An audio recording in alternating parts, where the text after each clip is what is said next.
E aí, beleza? Sou o Daniel da Vegan Lover e nesse canal eu te ajudo a fazer o melhor queijo vegetal que você já comeu, com gosto de queijo, e já adianto que quanto mais você se aprofunde nesse assunto, não vai ser apenas um queijo vegetal que vai se tornar o melhor que você já comeu, mas alguns.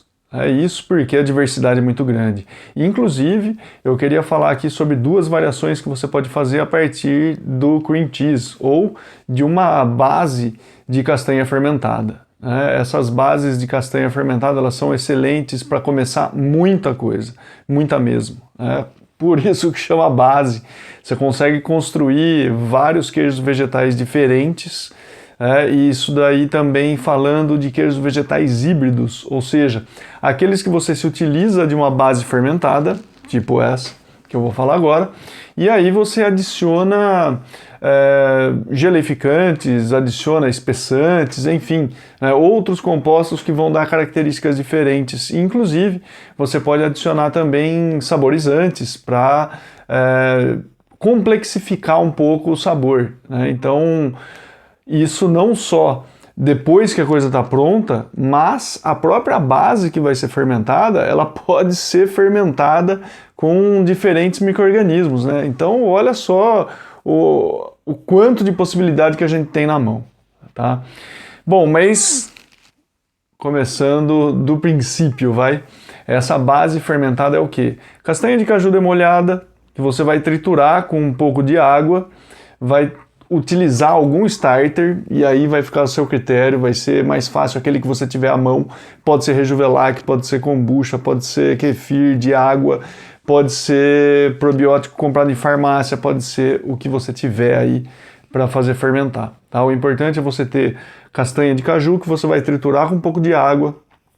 E quanto de água que eu trituro? Não sei, vai depender do seu equipamento, né? E depender também de quão firme ou quão cremoso você busca essa sua base.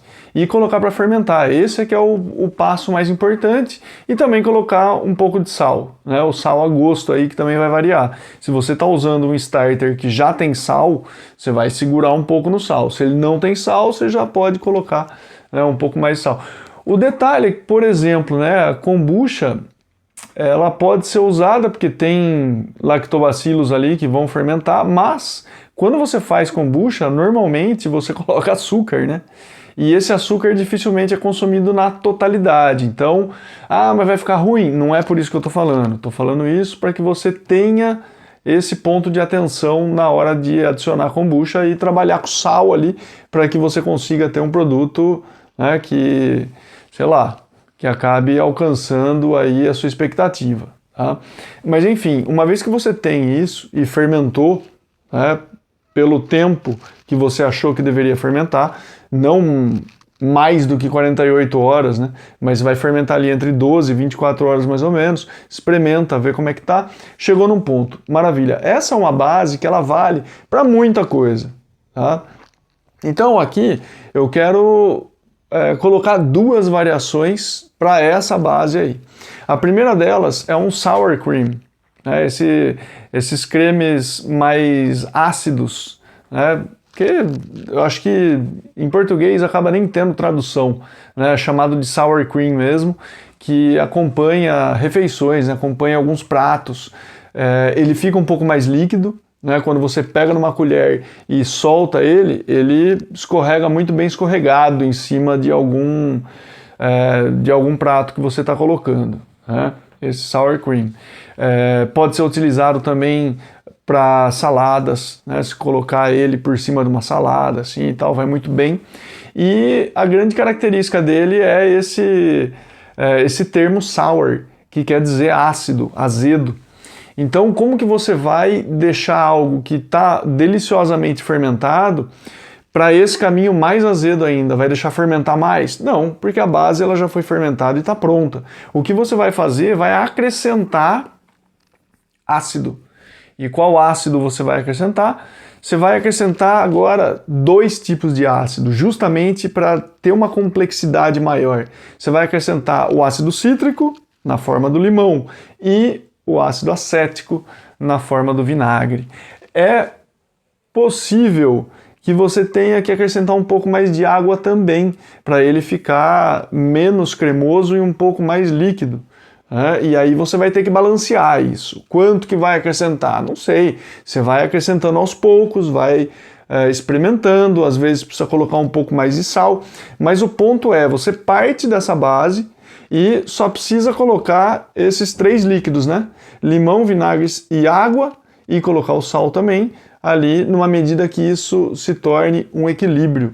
Isso daí não é nem um pouco difícil de você chegar e fica um resultado maravilhoso, porque aí você vai ter a combinação de 3 ácidos diferentes, né? O ácido cítrico, o ácido acético e o ácido lático. Fica um creme maravilhoso, né? Mais líquido, mas ainda assim ele é chamado de creme. E depois, uma outra possibilidade, né, de você usar essa base é transformar ela tipo num requeijão cremoso.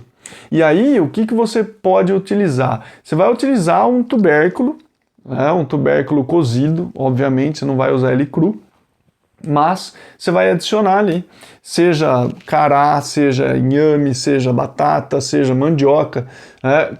Agora, atenção, cada um desses pode dar uma característica diferente, vai ter uma certa diferença ali, principalmente na textura, né? E o sabor vai aparecer, sim, nem tanto porque a fermentação ela já aflorou ali, então é ela que vai trazer, né, todo esse buquê aí. Esse tubérculo, quanto que você vai utilizar? Tá vendo como muita coisa depende mais do seu gosto do que da minha indicação, né? Eu vou falar para vocês, você vai colocar entre 1/4, 1/3, mais ou menos aí, né, que você vai colocar para incorporar nessa base. Pode ser que precise de um pouco de água, pode ser, você vai mais ou menos perceber ali na hora se vai precisar ou não. Tudo com muita cautela, né? Você vai adicionando aos poucos e acertar o sal. Agora, de repente, pode ser que você precise também colocar um pouco de óleo, né? De algum azeite, de alguma gordura extra. E o óleo, um óleo leve, né? Tipo um óleo de girassol, óleo de soja, algum tipo de óleo, mais ou menos nesse sentido, pode ser interessante, justamente para dar uma textura um pouco mais untuosa, que é muito característica de um tipo de requeijão, né? Esse requeijão cremoso brasileiro, ele tem mais essa característica. Então, quando você entra com essa base, um tubérculo, um pouco de gordura e acerta com sal, pouca coisa de água, você vai ter aí uma segunda variação maravilhosa para você passar no pão e poder desfrutar um café da manhã.